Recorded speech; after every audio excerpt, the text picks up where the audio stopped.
when they appear sister chromatids with duplicates. Now here they are homologous chromosomes. So they're homologous chromosomes paired at metaphase.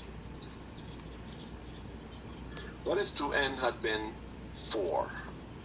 Then you'd have had something like this. 1, 2, and then change that to, that's one homologous chromosome, that's another set. Or they could have paired like this,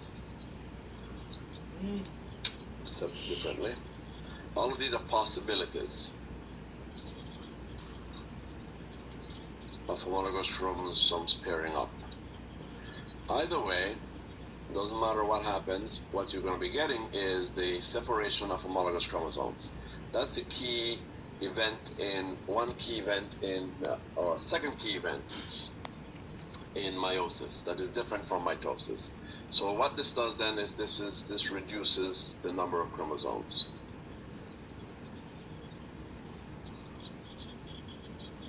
It reduces the number of chromosomes. So notice that you went from 2n equals 2, we said 2n equals 2 here, to n, which is 1.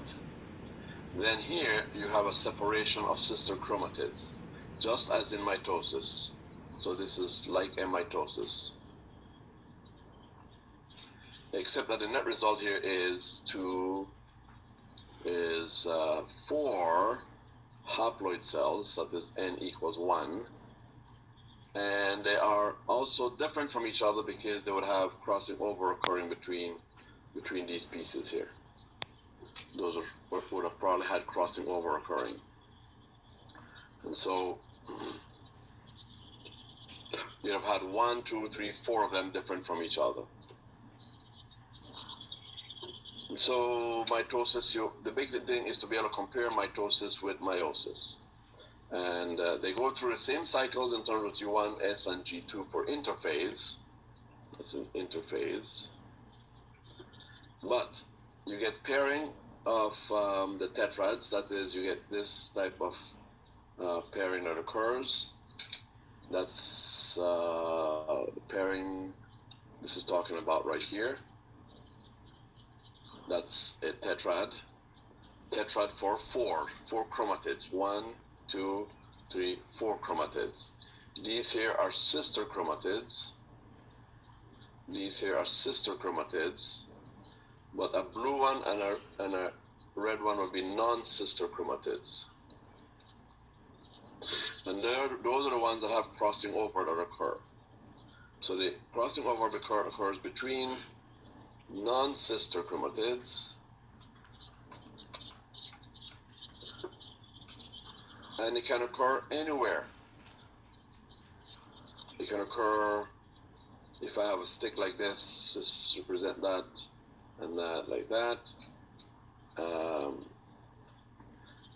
then I put a blue one. It can occur here, it can occur here, it can occur here, it can occur anywhere along those paths there.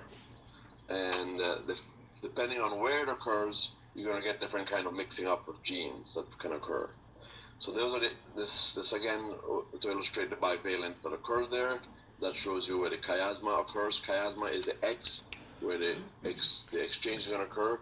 That could have happened there, it could have happened here, it could have happened over here, and so forth.